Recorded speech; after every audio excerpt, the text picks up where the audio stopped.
Sa unang pagbasa, gisgutan sa basahon ni Ezekiel nga ang propeta gidala ngadto sa templo sa Dios didto sa langit o gipatan-aw siya sa sapa nga nag-agas gikan sa pultahan og midagan nganhis kalibutan ug maoy naghatag og kinabuhi.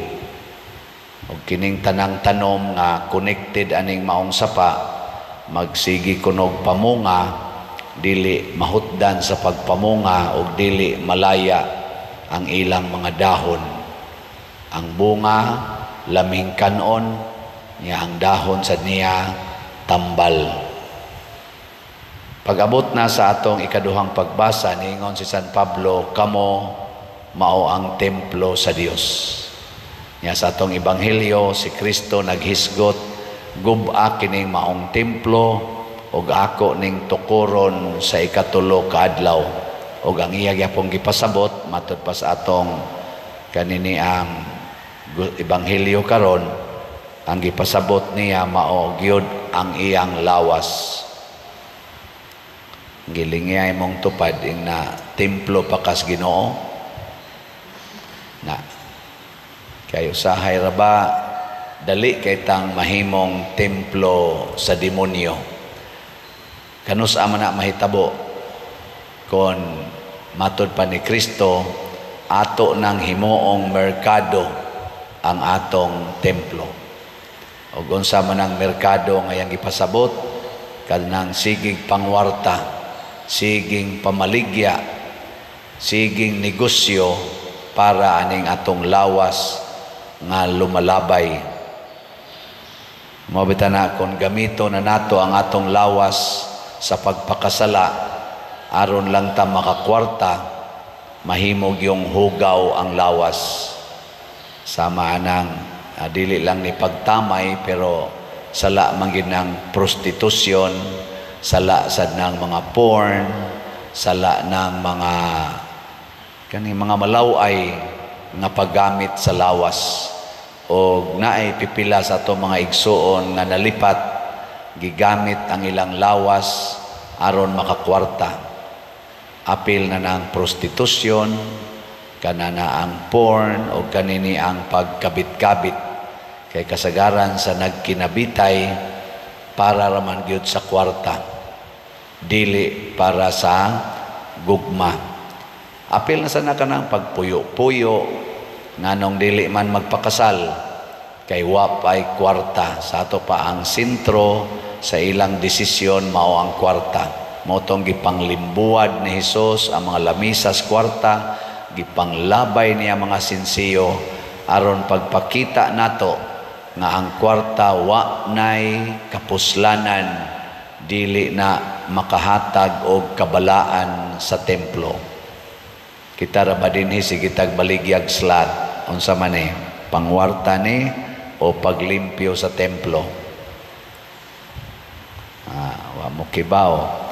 Kanus aman ang kwarta magamit sa paglimpyo sa templo.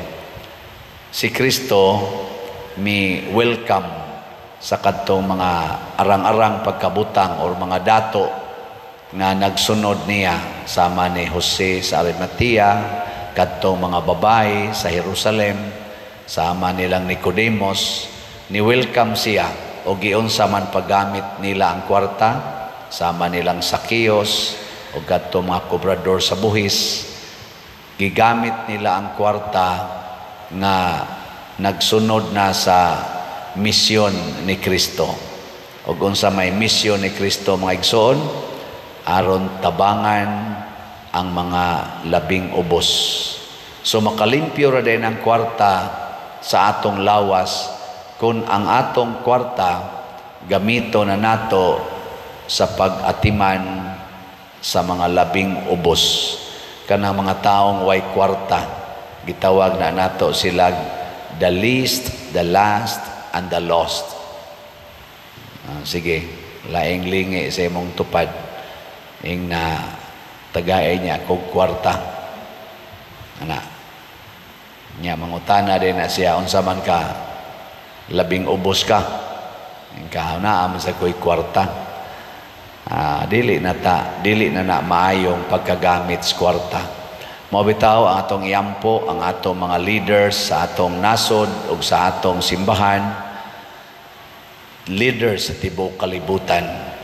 Mayo unta gyud no nga sila mahigugma gyud sa ilang mga taong giatiman. Kita ba labi na ako isipari mahigugma gyud unta ako sa mga tao dili sa kwarta nga mosulod sa akong kamot. Karon dinhi sa atong nasod daghan kaayo ang nag-away natong mga political leaders apil na sa dinhi sa simbahan nga ang isyu ra gyud bahis kwarta niya naay uban mo buhat og kaning pangsuborno kaning gitawag nato bribery sa mas gibuhat sa mga high priest ngadto ni Judas ilang gitagaag kwarta si Judas aron mubudhi ni Jesus. Niya say daghan sa atong mga leaders sa atong nasod karon og sa simbahan nga tungod sa kwarta mibudhi sa lawas ni Jesus, the church, ang katawhan. Imbis unta to atimanon ang katawhan, ang giatiman ang ilan ng mga lawas. Mao nang subo kay palandongon nga daghan sa ato mga kaigsuonan karon nga wa nay hapit gikaon, wa nay hapit Pinoyanan, labi na gid katong naagian aning mga bagyo. Karon si Marcy murag mao pa say paggawas sa atong nasod na nasay naagian nga mga dito sa atong Northern Luzon, mga 4 na 5 na kabagyo ang niagi. Nya daghan kayo ang nanay namatay, napagiway gikaon, wa nay mga balay. Samtang ang uban natong mga kaigsuonan, labi na gid ang atong mga leaders sa gobyerno, purting nindutag mga balay, nindot kay mga sakyanan, nindot kay mga gisulob, wa magproblema.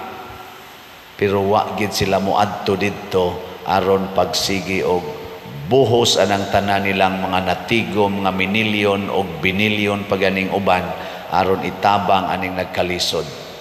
Usahay mantinil kaayo no, mantinil kaayo. Mao nang naron na sa atong social media makita man nato gagmayng mga para iatop sin ang mga plywood nagbaog-baog ang lawas.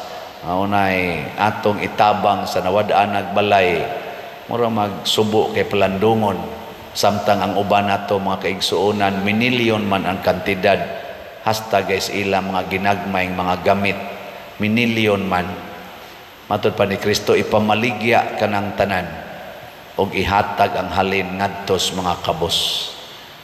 Ako sa akong gamayng pamaagi mao ning moingon jud ko dili ko mag-celebrate sa akong birthday karon in a celebration nga ako ray malipay ug ang kita ray malipay dinhing mga suod nako hasta akong pamilya wa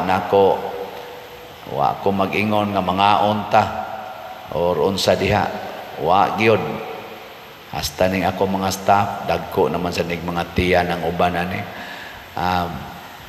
wa nay kaunay atong ipalit og slot kining atong para ikaon kanang inyong i-donate nako para las akong isulob ana ipalit na ninyong slot kay magtukod tag mga balay para sa atong mga kaigsuonan manghatag tag pagkaon mga bugas ngadto dinhi sa atong parokya ni ay daghan kay dinhi nga naglisod.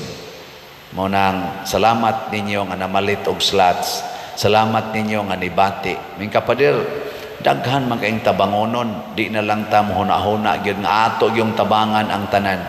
Igo na tingali kaayo nga maghimo gid ta labing minos sa 61 ka balay ang ato rong himuag balay. Aw sa 61 ka balay ba ang atong himuon. Labing minos. May na lang na. Last year, salamat sa ninyo nakahimo sa taog mga 90 kabalay niya karon sa 61 ng atong gitarget niya muhatag sa tagpagkaon bugas sa buwan sa Disyembre isi pamasko, ato sang targeton mga 3,500 tingali na ka pamilya ang atong tagaan. Sige lang kitang hatag og sitiyo na atong Christ Transforming Union. Nindot kay ning pagkataytula aning sitiyo kay Christ Transforming Union with Mama Mary. Si Mama Mary mao gyud ang tinuod nga templo sa Ginoo. Limpyo kaayo ang iyang lawas, way sala, pero wa siya kwarta, pero way sala.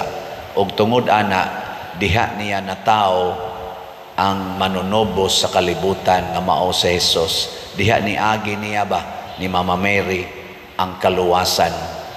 Unya kita sad nga maningkamot sa paghigugma sa ato isig katao nga nagkalisod, mahimo sa tang agianan sa kaluwasan.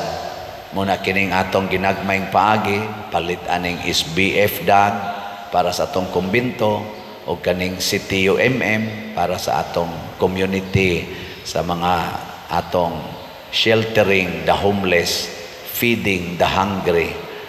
Dako kay ni siya og impact sa atong kaluwasan. Ang Ginoo nalay mo padaghan ani, pilo-piloon is Ginoo sa makadaghan. Mao nang matod pa sa panultihon sa mga taong pilosopo, kung gusto nimong usbon ang kalibutan, sugod ug usab diha sa imong kaugalingon. Kung gusto sa natong tabangan ang mga nanginahanglan, pagsugod ug usa ka buok kada adlaw sa imong kinabuhi. Usa lang. Ayaw na pagsigig pangita anang thousands, minilyon, himotag milyon kabalay. Ayaw na. Ambisyoso ra kay taana.